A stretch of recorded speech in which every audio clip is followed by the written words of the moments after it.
Excuse me? You cannot be in here. Staff entrance is that way. Move along. Jennifer Hayes snapped her fingers twice like summoning a dog, her voice echoing through the marble lobby of the Meridian Grand Hotel. She stepped directly into Damon Williams' path, her body language screaming authority and disdain. I don't know how you got past security, but this is a 5-star establishment. Her manicured finger jabbed toward a side door marked staff only, while her other hand waved dismissively. Guests are complaining about the situation. The dozen white business travelers stopped mid-conversation. Phones lifted. Whispers started. Jennifer's performance was deliberate. Humiliation as public spectacle. The man, Damon Williams, 38, adjusted his leather briefcase and checked his Rolex. The conference started in 57 minutes. He'd built empires in less time. But Jennifer Hayes had no idea who she was really talking to. Have you ever been judged by your appearance before anyone bothered to learn who you really are? Damon Williams stood perfectly still, his tailored suit impeccable despite the assault. He adjusted his leather briefcase, monogrammed DW in gold, and glanced at his phone. 2:03 p.m., 57 minutes until the Pinnacle Industries Board meeting. Ma'am, I'm here for the executive conference in the Aspen Room, he said, his voice steady as granite. I believe there's been a misunderstanding. Jennifer's laugh was sharp and theatrical. Executive conference? She turned to address the growing crowd of onlookers. Did everyone hear that? He thinks he's here for the board meeting. A security guard materialized, thick-necked, hand already moving toward his radio. Problem here, Ms. Hayes? This gentleman seems confused about where he belongs, Jennifer announced, her voice carrying across the marble expanse. The Pinnacle Industries meeting is invitation only, for actual executives. In the corner, 24-year-old Sarah Bennett pulled out her phone. She'd seen enough workplace discrimination to recognize the signs. Her finger found Instagram Live. Hotel manager racially profiling black businessman, she typed quickly, angling her camera toward the confrontation. The viewer count climbed, 12, 47, 89 people watching. Damon checked his phone again. A text from his assistant, Michael. Boardroom setup complete. Catering arrived. Shall I come down? He typed back. No need, handle the setup. I'll be there shortly. Jennifer noticed the expensive phone, the confident posture, the way Damon seemed completely unbothered by her theatrics. It irritated her further. Look, I don't know what game you're playing, she continued, her voice rising. But this is a respectable establishment. We have protocols, standards. I understand, Damon replied. You're protecting your guests' experience. I respect that. His calm response seemed to infuriate her more. The security guard stepped closer. Sir, we can escort you out quietly or this gets complicated, the guard said, his hand now openly resting on his radio. Sarah's live stream viewer count jumped. 156, 201, 278. Comments flooded in. This is disgusting. Call the news. Sue them into the ground. What hotel is this? She whispered into her phone. This man is being harassed for literally standing in a hotel lobby. He's done nothing wrong except exist while black. An assistant manager appeared, young, nervous, clearly hoping to de-escalate. He whispered urgently in Jennifer's ear. She waved him away. I've been doing this for 15 years, Jennifer announced to no one in particular. I know troublemakers when I see them. Damon's phone buzzed again. This time, the caller ID read Chairman Williams in bold letters. He glanced at it, then declined the call. Jennifer caught a glimpse of the screen but couldn't make out the details. Busy day? She asked sarcastically. Always, Damon replied. The lobby had become a theater. Business travelers clustered in groups, whispering behind hands. The concierge pretended to organize brochures while straining to listen. Two elderly women at the elevator bank had stopped to watch, disgust clear on their faces. One of them, an elderly black woman with silver hair, approached slowly. "Excuse me, young man," she said to Damon. "Is there a problem here?" Jennifer whirled around. "Ma'am, this doesn't concern you. Please return to your business." "My business," the woman replied icily, "is watching a hotel manager embarrass herself and this establishment." She pulled out her own phone. "My granddaughter runs a blog about black stories and real-life stories like this." Sarah's live stream exploded. 423 viewers. She pivoted the camera to capture Jennifer's face clearly. "The manager's name is Jennifer Hayes," Sarah announced to her audience. "Meridian Grand Hotel, downtown. She's about to learn a very expensive lesson about assumptions." Jennifer's head snapped toward Sarah. "Ma'am, please don't interfere with hotel security matters." "I'm not interfering," Sarah called back. "I'm documenting." The assistant manager, David, tried again, tugging at Jennifer's sleeve. She shook him off violently. "Get back to work, David. I can handle one confused individual." David's face reddened. He'd seen the corporate sensitivity training videos. This was exactly what they warned against. His job could be on the line, too. "Jennifer," he whispered urgently. "Maybe we should—" "I said handle it!" she snapped. Damon opened his briefcase, just slightly. Inside, Jennifer could see thick manila folders, official-looking documents with corporate letterheads. She caught a glimpse of numbers, $10,200,000 written in bold across one page. "Fake contracts," she muttered, but uncertainty crept into her voice. "I'm sorry?" Damon asked politely. "Nothing." Jennifer's confidence wavered for just a moment. Then she rallied. "Look, sir, I don't care what props you brought. The Pinnacle Industries meeting is for board members and senior executives only. You're clearly neither." Damon's phone buzzed with another text. "Sir, the other board members are asking about your ETA. Should I tell them you're handling something downstairs? Michael." This time, Jennifer saw the message clearly. Her face went pale, then flushed red. "Who is Michael?" she demanded. "My assistant," Damon replied simply. The security guard shifted uncomfortably. 3 hotel staff members now surrounded Damon: Jennifer, the guard, and the nervous assistant manager. The optics were terrible, and everyone knew it. Behind them, a businessman in an expensive suit shook his head. "This is exactly the kind of touching stories my wife talks about. Systemic racism hiding in plain sight." His companion nodded. "My company would never do business with a place that treats people like this." Sarah's live stream hit 500 viewers. The comment section had become a torrent of outrage. "This is 2024, not 1954. Get their corporate number. Post this everywhere. That man has more class than all of them combined. These are the life stories that need to be shared." Jennifer sensed the tide turning. The crowd's murmurs had shifted from curious to disgusted, but she'd gone too far to back down now. "I'm calling the police," she announced, pulling out her own phone. "Trespassing charges." Damon checked his watch. 2:13 p.m., 47 minutes until his meeting. He'd given her every opportunity to handle this professionally. Time for a different approach. "Ms. Hayes," he said quietly, "before you make that call, perhaps you'd like to see something." His hand moved toward his briefcase again. This time, he opened it fully. The briefcase opened like a revelation. Inside, Jennifer glimpsed official documents with corporate seals, leather-bound portfolios, and what appeared to be legal contracts. But before she could read any details, Damon closed it again.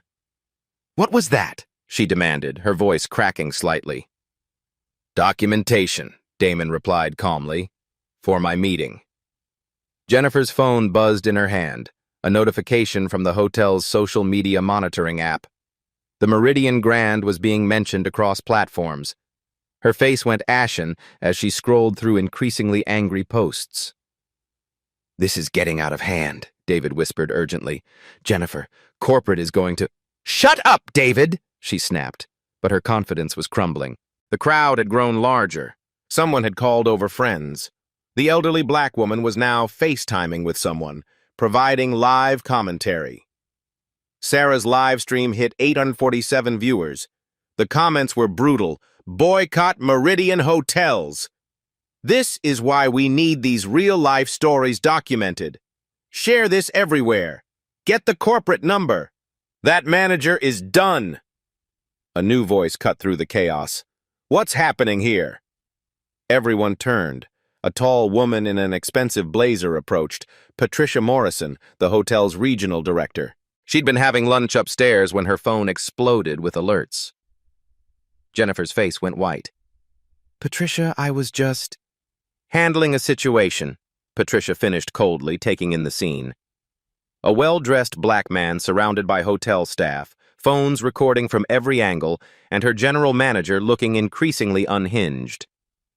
Ma'am, Damon addressed Patricia directly. I'm Damon Williams. I have a 3:00 p.m. board meeting in your Aspen conference room. There seems to be some confusion about my right to be in your lobby. Patricia's eyes widened slightly at the name, but she couldn't place it immediately. Mr. Williams, I apologize for any inconvenience. Jennifer, what exactly is the issue here? He claims he's here for the Pinnacle Industries meeting, Jennifer said, her voice defensive. But he doesn't look like... he doesn't have proper credentials. Doesn't look like what exactly? Patricia asked, her voice dangerously quiet. The question hung in the air like a blade. Jennifer realized her mistake immediately. That's not what I meant, she backtracked. I meant he doesn't have a meeting badge or... Meeting badges aren't issued until check-in, Patricia cut her off, which happens in the conference room, not in the lobby. Sarah angled her phone to capture this new development. Her viewers had exploded to over 200. Comments poured in faster than she could read them. The regional director just showed up. Watch Jennifer try to save her job. This man's about to own this hotel. These are the black soul stories we need to hear. Damon checked his phone. 2:18 p.m. 42 minutes until his meeting. Another text from Michael. Board members arriving. Should I delay the start time? He typed back. Proceed as scheduled.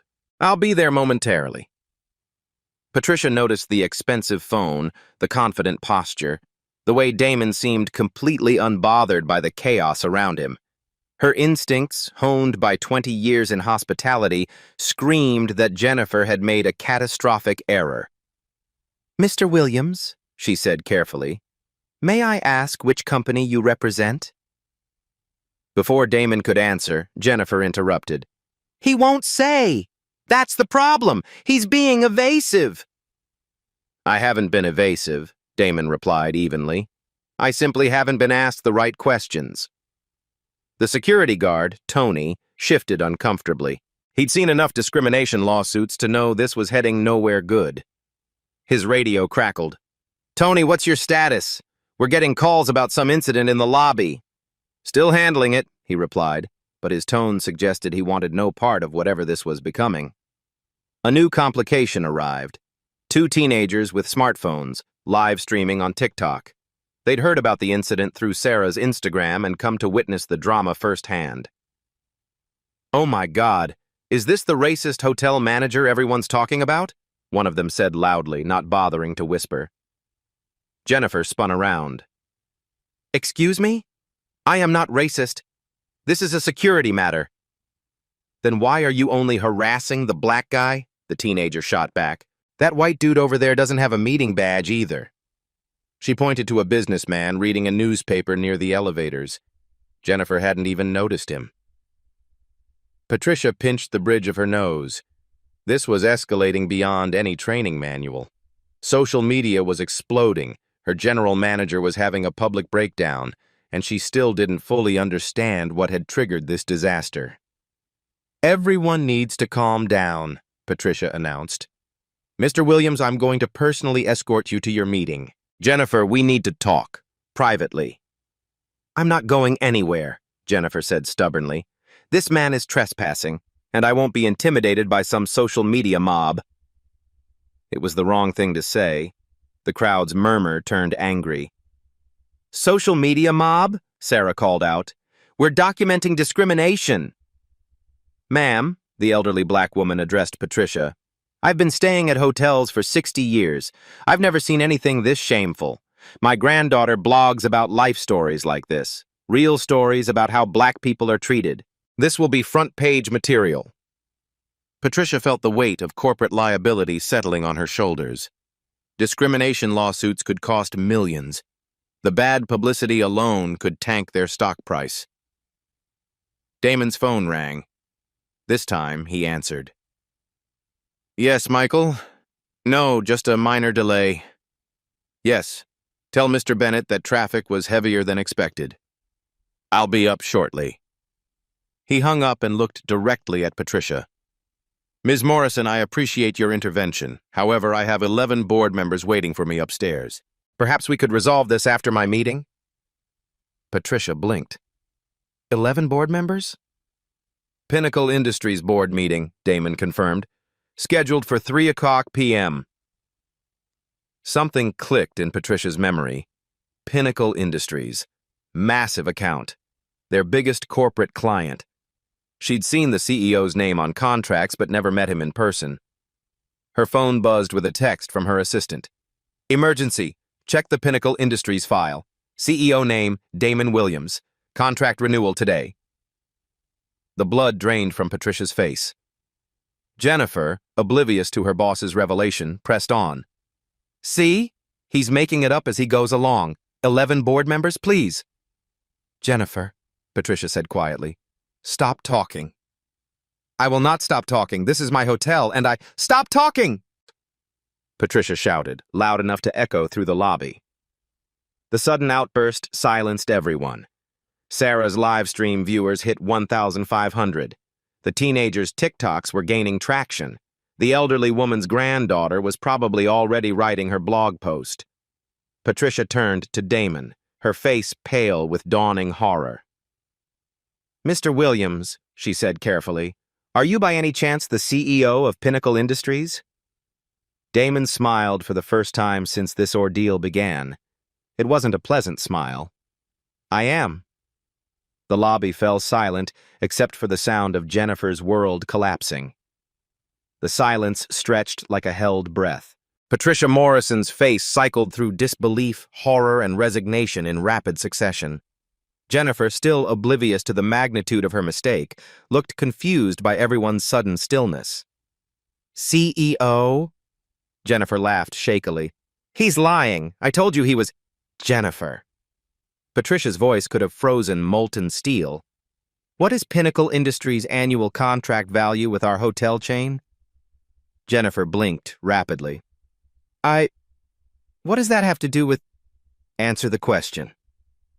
10.2 million, Jennifer mumbled. Renewable every 5 years. And when is the current contract up for renewal? The question hung in the air like an executioner's blade. Jennifer's face went white as understanding began to dawn. Today, she whispered. Sarah's live stream exploded with activity. Viewers had climbed to over 2,000, and the comments were moving too fast to read. Someone had shared the stream to Reddit, where it was rapidly climbing the front page of multiple subreddits. Holy plot twist! She just lost her $10 million hotel. This is better than Netflix. Record everything.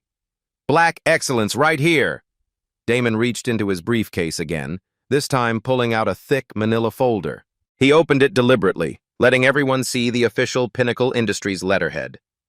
The renewal meeting, he said quietly, was scheduled to be a formality, a simple signature ceremony. Patricia felt her knees go weak. She grabbed the concierge desk for support. Was? She croaked. Damon turned the contract around so Jennifer could see it clearly. Her name was printed at the bottom under Hotel Contact General Manager. Above it, in bold letters, Damon P. Williams, Chief Executive Officer, Pinnacle Industries. Jennifer's hands shook as she read. The contract detailed everything. 847 room nights per quarter, average rate of $340 per night, exclusive catering arrangements, conference room rentals, and corporate event hosting. The numbers swam before her eyes. The elderly black woman stepped closer, adjusting her glasses to read over Jennifer's shoulder. Lord have mercy, she muttered. That's more money than some small towns see in a year. And you just threw it away because of what? The color of his skin? This can't be real, Jennifer whispered, her voice breaking. Damon pulled out his phone and dialed a number. The call connected immediately. Michael, can you put me on speaker with the board? A moment later, voices could be heard through the phone's speaker. Damon, where are you? We're ready to start. Slight delay, gentlemen. I'm handling a customer service issue in the lobby. Michael, can you read our contingency clause regarding contract cancellation due to discrimination? Michael's voice came through clearly. Section 12.3.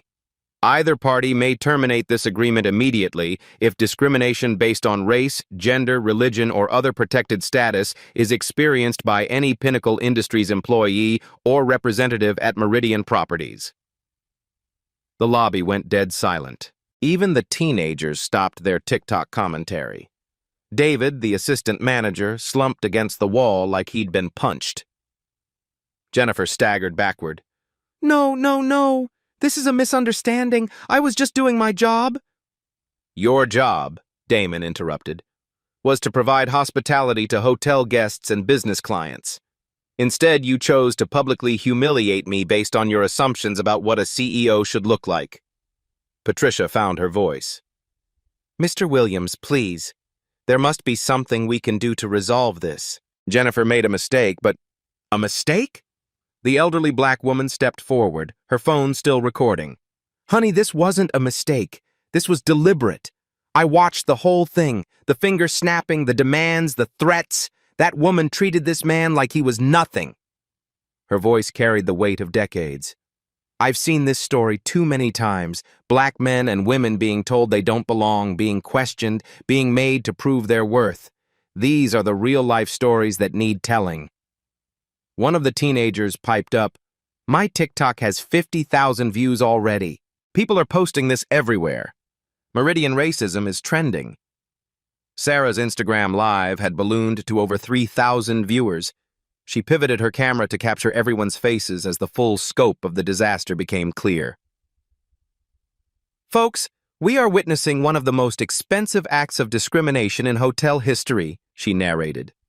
This manager just cost her hotel over $10 million because she couldn't see past her own bias. This is exactly the kind of touching story our community needs to discuss. Damon's phone buzzed with a text from Michael. Sir, the board is asking if we should start looking at the Hilton proposal instead. He held up the phone so Patricia could see the message. Her face went even whiter.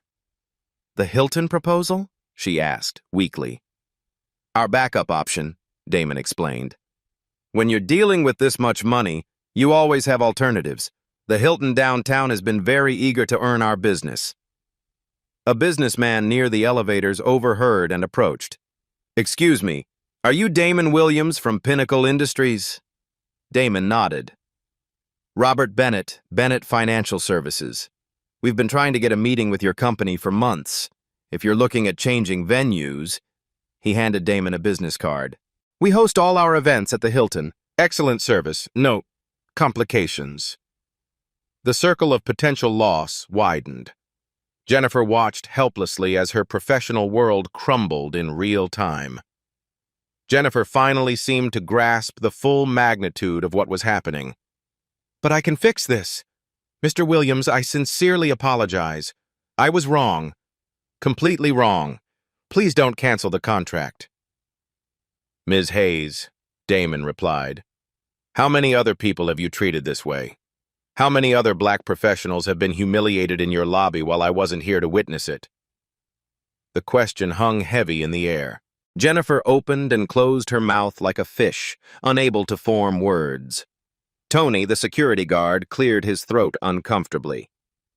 Actually, sir, there was an incident last month. A young black woman said she was here for a job interview. Jennifer made me check her credentials 3 times before... Shut up, Tony, Jennifer hissed. But the damage was done. Damon's expression hardened. So this isn't an isolated incident. A hotel guest who'd been quietly observing spoke up. I saw her do something similar to a black family last week. Made them prove they had a reservation before she'd let them check in. Other guests just walked right up to the counter. Patricia stepped between them desperately. "Mr. Williams, I give you my word this behavior will stop immediately. Jennifer will receive sensitivity training. We'll implement new protocols." Protocols? Damon pulled out another document from his briefcase. "Do you know what this is?" Patricia shook her head. "It's a signed letter of intent from the Hilton. They've agreed to match every term of our current contract plus a 15% discount on all services. I was planning to use it as leverage in today's negotiations." He paused, letting that sink in. "But now I'm thinking their proposal might be our best option." The live stream comments went wild. "He had a backup plan all along. Chess moves only. This man is a genius. Jennifer is so fired. This is why these stories need to be told." Patricia's phone started ringing incessantly. Corporate headquarters, the board of directors, the media relations department. Word was spreading fast. A news van pulled up outside. Someone had called the local station. The story was breaking beyond social media. "Sir," Patricia pleaded, "what would it take to save this relationship?" Damon looked around the lobby, at Jennifer's tear-stained face, at Tony shifting uncomfortably, at David looking like he wanted to disappear into the floor. He saw the phones recording, the growing crowd of witnesses, the social media storm brewing in real time. "That's an interesting question," he said finally. "But first, I think Ms. Hayes owes an apology. Not to me, I'm fine, but to everyone who witnessed this spectacle, to the people watching these live streams, to every black professional who's been made to feel unwelcome in spaces they have every right to occupy." Jennifer looked around desperately. Hundreds of eyes stared back at her, in person and through phone screens. The weight of her actions was crushing. I'm sorry," she stammered. "I was wrong, completely wrong. I let my assumptions cloud my judgment. I humiliated an innocent man, and I embarrassed this hotel. I'm sorry to everyone who had to witness this." The apology felt hollow, forced, but it was a start. The elderly woman shook her head sadly. "Apologies are just words, child. What matters is what changes." Damon nodded slowly. "Exactly. Apologies are important, but they're just words. What matters is what happens next." He pulled out his phone and typed a quick message to Michael. "Delay the meeting by 30 minutes. We need to have a different conversation first." Then he looked directly at Patricia. "I'm going to make you an offer. One chance to keep this contract, but it comes with conditions. Non-negotiable conditions." Patricia nodded eagerly. "Anything? We'll see about that." The real power play was just beginning. Damon opened his briefcase one final time and pulled out a thick document labeled Corporate Diversity and Inclusion Requirements, Draft. "I had my legal team prepare this last night," he said, his voice cutting through the tension like a scalpel. "It's a comprehensive framework for eliminating discrimination in hospitality settings." Patricia's hands trembled as she accepted the document. The cover page alone was intimidating. Mandatory Implementation Protocol for Pinnacle Industries Partnership Renewal. Mandatory training, accountability measures, guest feedback systems, and financial penalties for violations, Damon continued. "If Meridian Hotels wants to keep our business, you'll implement every single requirement. No exceptions, no modifications." Jennifer's face had gone from white to green. "What kind of requirements?" Damon flipped to page 3. "Monthly unconscious bias training for all staff. Diversity metrics tied to management bonuses. Independent audits every quarter. Guest discrimination reporting through anonymous digital systems." Patricia scanned the document, her corporate instincts calculating costs. "These requirements, they're extensive. The training alone would cost approximately $340,000 annually across your hotel chain. Damon finished. I had my CFO run the numbers. It's exactly 3.3% of what you make from our contract. The precision of his preparation was staggering. Sarah's live stream audience had swelled to over 4,500 viewers. Comments flooded in praising his methodical approach. This man came prepared. Corporate accountability in real time. Every black business owner should take notes. This is how you create systemic change. And Ms. Hayes here will be the test case, Damon added, his gaze settling on Jennifer. Test case? Jennifer's voice cracked. A 90-day diversity immersion program. You'll shadow employees from different backgrounds. You'll undergo bias testing. You'll attend community forums about hospitality discrimination, and you'll write a monthly reflection report. Jennifer staggered backward. I can't. My schedule, my responsibilities? Will be managed by your assistant manager during your training, Damon replied smoothly. David seems capable. David straightened up, surprised to be acknowledged. For the first time since this ordeal began, someone had noticed his competence. Patricia flipped through more pages. The requirements were thorough. Customer service audits, sensitivity training certificates, bias interruption protocols, and community partnership programs. This is a complete overhaul of our operations, she said weakly. Yes, it is, Damon agreed.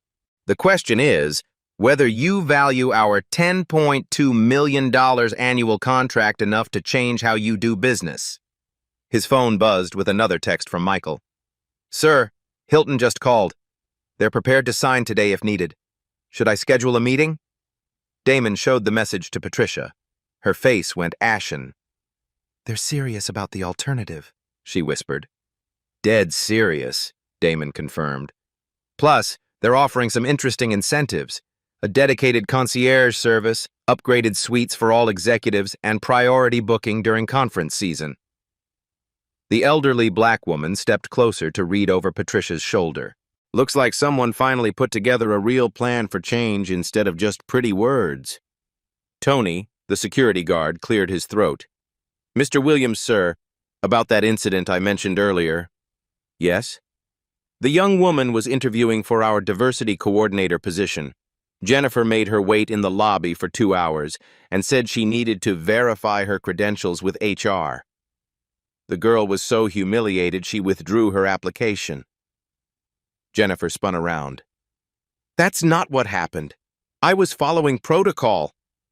What protocol requires checking credentials for an internal interview? Damon asked quietly. Silence. Patricia rubbed her temples. The liability exposure was becoming clearer by the minute.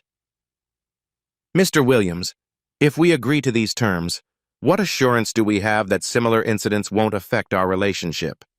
Smart question, Damon replied. Page 12 outlines the escalation procedures. The first incident triggers mandatory retraining. The second incident results in contract review. The third incident terminates our partnership immediately. 3 strikes, Sarah narrated to her live stream. That's fair, but firm. These black soul stories always show the power of giving people chances to grow. Patricia's phone rang. The caller ID showed corporate legal. She declined the call, but it rang again immediately. You should probably take that, Damon suggested. Patricia stepped aside and answered. Her side of the conversation was audible. Yes, I'm aware of the situation. No, we haven't lost the contract yet. I understand the implications. When she returned, her expression was grim. Legal wants to settle this quietly. They're offering a substantial compensation package. For what? Damon asked. For the discrimination incident, to avoid litigation. Damon's laugh was dry. I'm not suing anyone, Ms. Morrison. I'm offering you a business opportunity. The choice is yours. Jennifer found her voice again. What if I refuse the training program? Then you'll be seeking employment elsewhere, Damon replied simply. And Pinnacle Industries will work with whatever manager Meridian assigns to our account, assuming they choose to accept our terms. The teenager with the TikTok account piped up. This is going viral on every platform. Hashtag Meridian Racism has 89,000 mentions already. Her friend added, Instagram, Twitter, TikTok, even LinkedIn. Someone posted it on their company Slack and it's spreading through corporate America. Patricia felt the weight of public scrutiny crushing down. Stock prices, board meetings, investor calls. This was spiraling beyond a simple customer service issue. What about the media attention? She asked desperately. This story is everywhere. That's entirely up to how you handle the next hour, Damon replied. If you accept our partnership terms, the story becomes one of progressive corporate leadership. If you decline, it becomes a cautionary tale about the cost of discrimination. A businessman who had been quietly observing approached them. Excuse me, Mr. Williams. I'm Robert Bennett from Bennett Financial Services. We've been trying to arrange a meeting with Pinnacle Industries for months. Damon nodded politely. If you're considering changing venues, we host all our corporate events at the Hilton downtown. Exceptional service, and they've never given us any complications. Robert handed Damon his business card, then looked pointedly at Jennifer. Some establishments understand that diversity is good for business. The circle of potential loss was widening. Patricia watched helplessly as networking opportunities slipped away in real time. Sarah zoomed in on Jennifer's face with her phone camera. The manager looks like she's about to make a decision. What's it going to be, Jennifer? Jennifer looked around the lobby, at the phones recording, the crowd watching, the corporate document that could save or end her career. The weight of her choices was crushing. I'll do it, she whispered. The training program. I'll do whatever it takes. Excellent, Damon said. Patricia, what about the organizational changes? Patricia looked at the document again. The numbers were substantial, but losing Pinnacle would be catastrophic. Plus, 17 other major clients would be watching how this played out. I need to run this by corporate, but yes, we'll implement the full program. Wonderful. Michael will send over the contract modifications this afternoon. We'll schedule the first quarterly audit for next month. Damon checked his watch. 2:45 p.m., 15 minutes until his meeting. Now there's one final component to our agreement. Patricia's stomach dropped. What's that? Community accountability. Ms. Hayes will personally apologize to every person affected by her previous actions. The job interview candidate. The black family from last week. Anyone else who comes forward? Jennifer's eyes widened. How many people could there be? We'll find out, Damon replied. Social media has a way of connecting people who've shared similar experiences. As if on cue, Sarah's live stream comments exploded with people sharing their own stories. OMG, I had the same experience at this hotel. Jennifer Hayes treated my sister like garbage. Finally, someone with the power to make changes. This is how life stories become transformation stories. The ripple effects were already beginning. Stories of discrimination, witnesses coming forward, a pattern of behavior being exposed in real time. Mr. Williams, Patricia said carefully, this is more than a business contract. You're asking us to fundamentally change our corporate culture. I'm giving you the opportunity to lead an industry transformation, Damon corrected. Other hotel chains will be watching how this unfolds. Pinnacle Industries has partnerships with 17 major hospitality groups. They'll all be interested in our new diversity requirements. The implication was clear. Meridian could be the model for industry change, or they could be left behind. How long do we have to review everything? Patricia asked. Damon gathered his documents and closed his briefcase. You have until I finish my board meeting upstairs. About 90 minutes. After that, Michael will formalize our partnership with Hilton.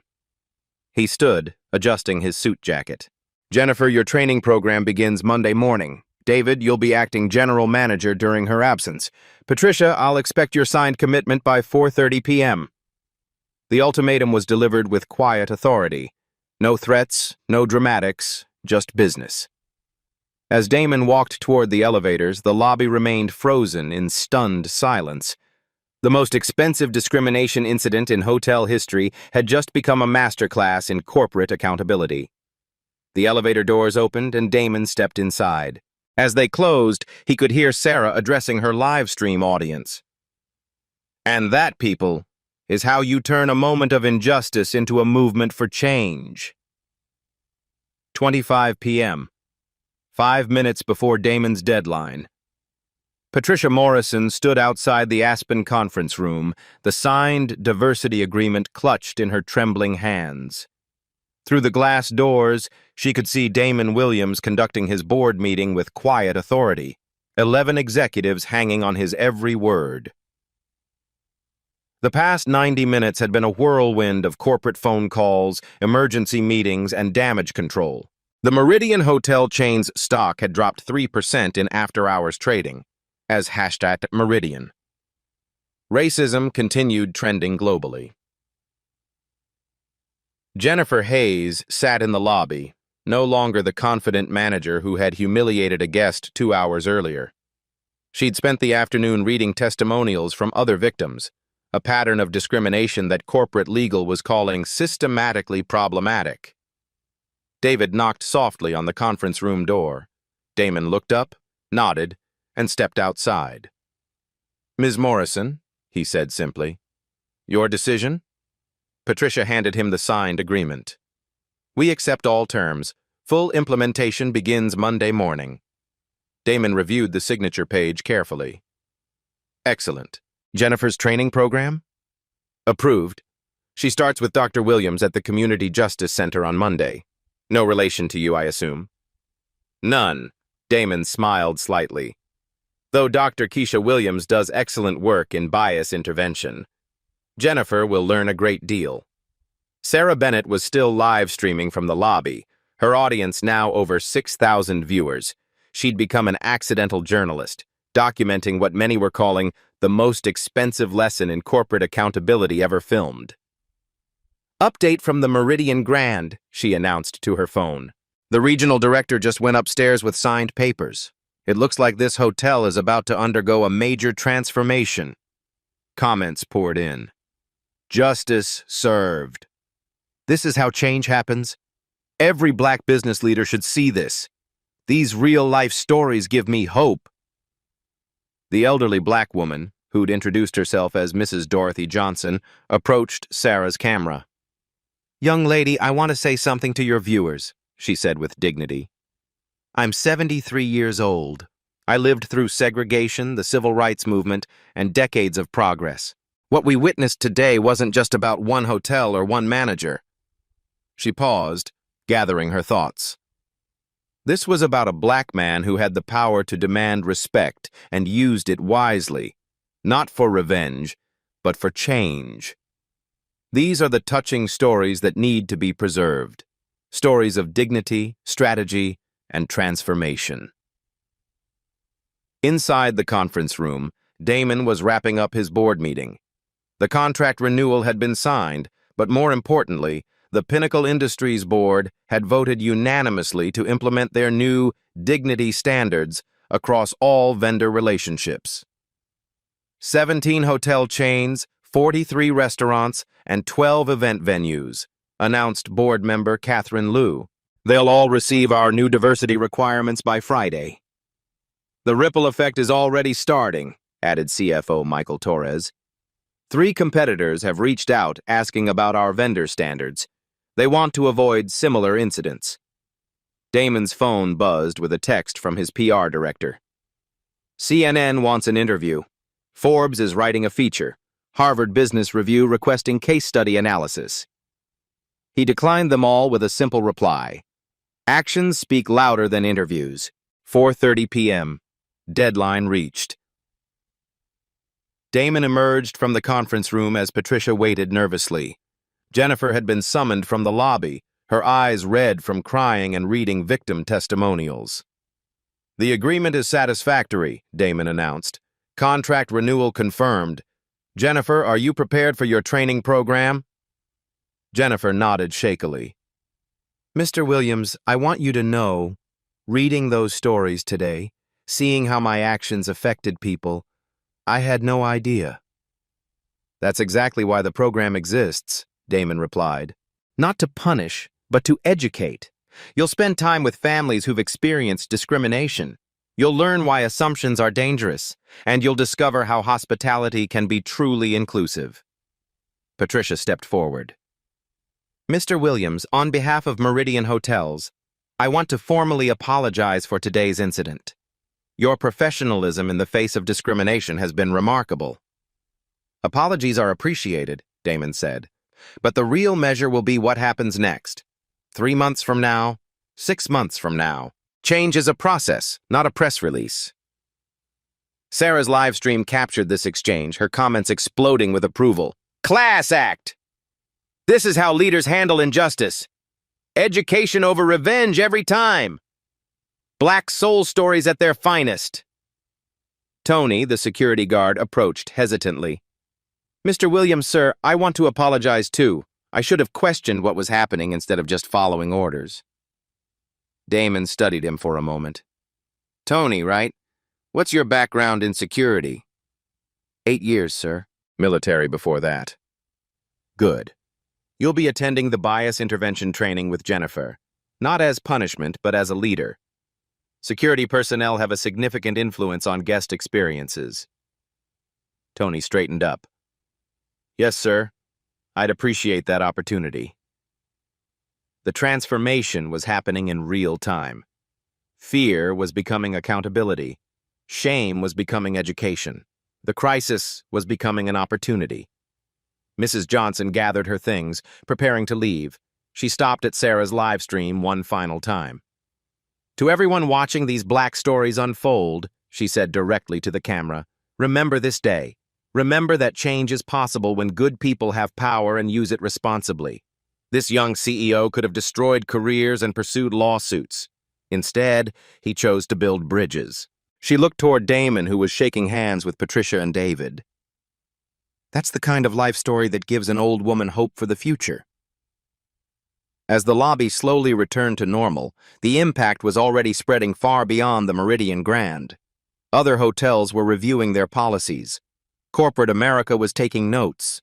Social media was sharing the story as an example of constructive change.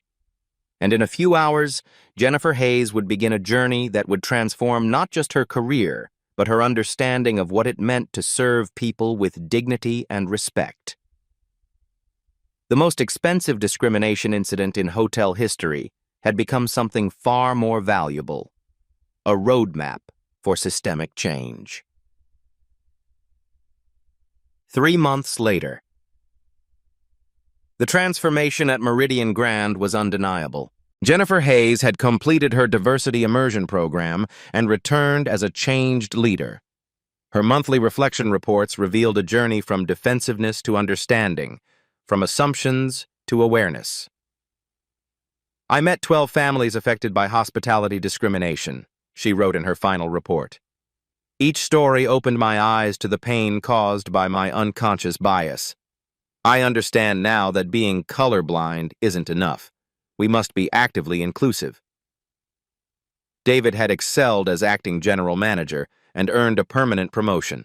The hotel's guest satisfaction scores had increased 23%, with particular improvements in feeling welcomed and respectful treatment. Sarah Bennett's original live stream had been viewed over 2.3 million times across platforms. Her documentation of that day launched her career as a social justice journalist, specializing in real-time accountability stories. Mrs. Dorothy Johnson's granddaughter did indeed write that blog post. When power meets purpose, the Meridian Hotel transformation became one of the most shared articles about corporate responsibility in 2025. The Pinnacle Industries model spread industry-wide.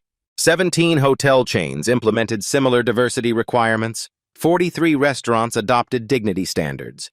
The phrase, "What would Damon Williams do?" became shorthand in corporate America for principled leadership under pressure. Most importantly, the stories kept coming. Other victims of workplace discrimination found their voices. Companies proactively reformed policies before incidents occurred. The conversation shifted from damage control to prevention. Damon Williams's impact beyond that day. Pinnacle Industries created a $2 million fund for bias intervention training across the hospitality industry. Their Dignity in Service certification became the gold standard for customer-facing businesses. 3 universities developed case studies around the incident, teaching future business leaders about constructive crisis management. The Harvard Business Review article, which Damon finally agreed to, became required reading in MBA programs. But perhaps the most meaningful change was personal. Jennifer Hayes now trains other managers in bias recognition. Tony leads security diversity workshops. Patricia Morrison serves on the board of the Community Justice Center. The lasting message. This wasn't just a story about one man's power or one woman's prejudice. It was about the choice we all face when confronted with injustice. Respond with anger or respond with purpose. Damon Williams chose purpose. He used his position not to destroy, but to build. Not to punish, but to educate. Not to divide, but to unite around shared values of dignity and respect. These are the Black soul stories that inspire transformation, touching stories that prove change is possible when courage meets opportunity. Your turn. Have you witnessed discrimination in your workplace, community, or daily life? How did you respond? What would you do differently after hearing this story? Share your experiences in the comments below. Your story might be the catalyst someone else needs to speak up, stand up, or step up. Every voice matters. Every story has power. Every person can be an agent of change. If this story moved you, comment with your own experiences of bias or transformation. Share this video with someone who needs to hear it. Subscribe to Black Soul Stories for more real-life accounts of courage, dignity, and positive change. Hit the notification bell to join our community of changemakers. Together, we're not just telling life stories, we're writing the future. Because when power meets purpose, ordinary moments become extraordinary movements, and movements change the world.